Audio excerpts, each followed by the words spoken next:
जयंत पाटील यांनी शरद पवार गटाच्या 9 आमदारांची गुप्त बैठक घेतली। बैठकीत पवारांच्या या आमदारांनी एनडीए सोबत सत्तेत जाण्याचा आग्रह धरल्याचं, त्यासाठी शरद पवारांवर आमदारांचा दबाव असल्याच्या बातम्या मंगळवारी आल्या।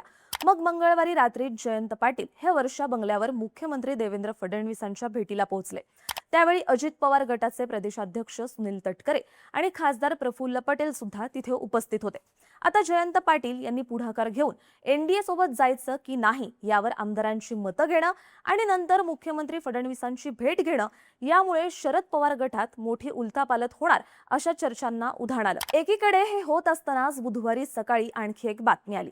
50% जागा वाढण्याचं आश्वासन केंद्र सरकारने पूर्ण केलं तर शरद पवार गट मतदारसंघ पुनर्रचनेला पाठिंबा देईल असं सुप्रिया सुळेंनी माध्यमांना सांगितल्याची माहिती देण्यात आली। त्यामुळे जर शरद पवार एनडीए सोबत जाणार नसतील तर जयंत पाटील आपला गट घेऊन भाजप सोबत जातील अशा चर्चा असतानाच आता शरद पवारच मवियातून बाहेर पडून भाजप सोबत जाणार या चर्चांना पुन्हा एकदा उधाण आलं।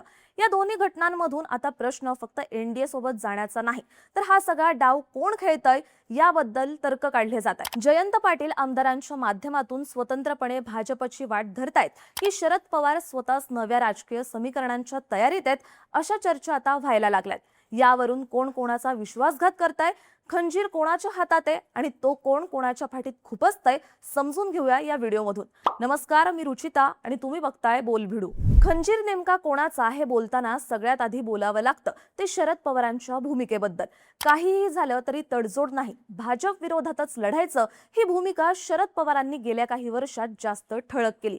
2019ला शिवसेना आणि भाजपची युती तुटल्यानंतर शरद पवारांनी उद्धव ठाकरे आणि काँग्रेसला सोबत घेऊन महाविकास आघाडी सत्तेत आणली। शिवसेना, काँग्रेस आणि राष्ट्रवादी हे विचारांनी एकमेकांच्या विरुद्ध असलेले पक्ष एकत्र आणण्याचं काम शरद पवारांनी केलं।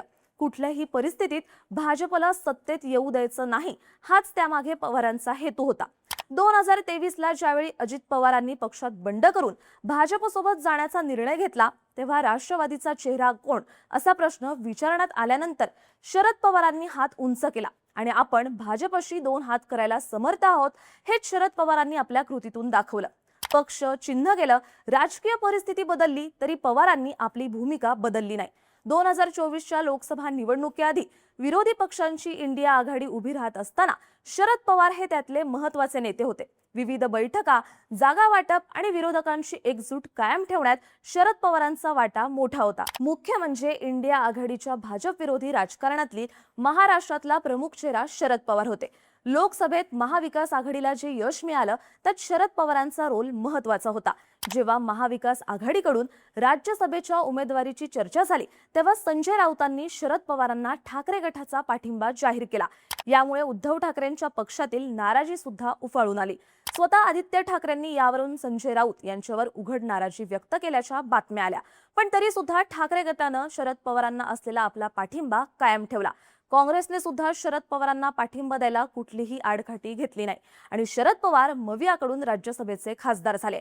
मतदारसंघ पुनर्रचनेच्या विधेयकाला विरोधी पक्षातल्या सगळ्याच पक्षांसोबत शरद पवारांच्या 8 खासदारांनी सुद्धा विरोध केला, पण आता त्याच विधेयकाला शरद पवार गटाचे खासदार पाठिंबा देतील असं सुप्रिया सुळेंनी माध्यमांना सांगितल्याच्या बातम्या आल्या। आता यावरून बुधवारी पत्रकार परिषदेत सुळेंनी अधिकृतपणे पक्षाकडून असा कोणताही निर्णय न झाल्याचं सांगितलं, पण त्याचवेळी जर देशभरात 50% जागा वाढण्याचं आश्वासन केंद्र सरकारने पूर्ण केलं तर आपण विधेयकाला पाठिंबा द्यायचा विचार करू असं सुप्रिया सुळेंनी सांगितलं। यावरूनच शरद पवारांनी जर विधेयकाला पाठिंबा द्यायची भूमिका घेतली तर शरद पवार भाजपसोबत आहेत हाच अर्थ त्यातून काढला जातोय। यातून शरद पवार एक प्रकारे मवियाच्या आणि विशेषतः ठाकरेंच्या पाठीत खंजीर खुपसत असल्याच्या चर्चा आता होत आहेत। आता खंजीर कुणाचा ही चर्चा करताना बोलावं लागतं ते जयंत पाटील यांच्या भूमिकेबद्दल। ऑपरेशन तुतारी होईल आणि शरद पवारांचे खासदार सुद्धा एनडीएला पाठिंबा देतील अशा चर्चा गेल्या काही दिवसांपासून सातत्याने होत आहेत। इतकंच नाही तर त्यासाठी शरद पवारांनी स्वतः भाजपसोबत चर्चेची दारं उघडी केल्याचं माध्यमांमधून सांगण्यात आलं होतं।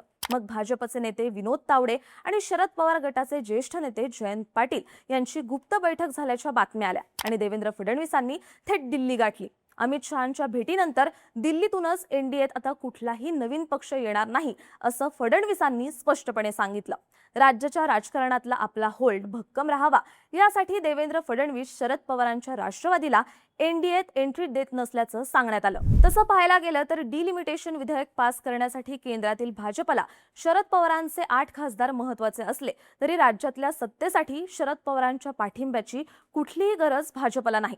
पण शरद पवारांच्या पक्षाला स्वतंत्रपणे एनडीएत न घेता शरद पवारांचे आमदार आणि खासदार जर भाजपमध्ये येत असतील तर यामुळे मुख्यमंत्री देवेंद्र फडणवीसांचं महत्त्व निश्चितच वाढणार आहे। असं झालं तर राज्यातलं भाजपचं संख्याबळ वाढेलच, शिवाय ठाकरेंचे 6 खासदार घेऊन केंद्रीय पातळीवर आपली ताकद वाढवणाऱ्या एकनाथ शिंदेंना सुद्धा यातून मुख्यमंत्री देवेंद्र फडणवीस शह देऊ शकतात।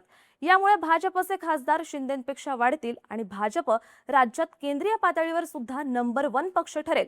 म्हणजेच केंद्रातल्या भाजपला असलेली गरज पूर्ण करण्याबरोबरच भाजपची ताकद वाढवण्याचं क्रेडिट सुद्धा यामुळे मुख्यमंत्री देवेंद्र फडणवीसांना मिळू शकतं। आता जयंत पाटील यांच्या भाजप प्रवेशाच्या चर्चा या गेल्या काही काळापासून सातत्याने होत आहेत। जर जयंत पाटील सोबत आले तर त्यांना राज्यात अर्थमंत्री पदासारखं महत्त्वाचं पद दिलं जाईल।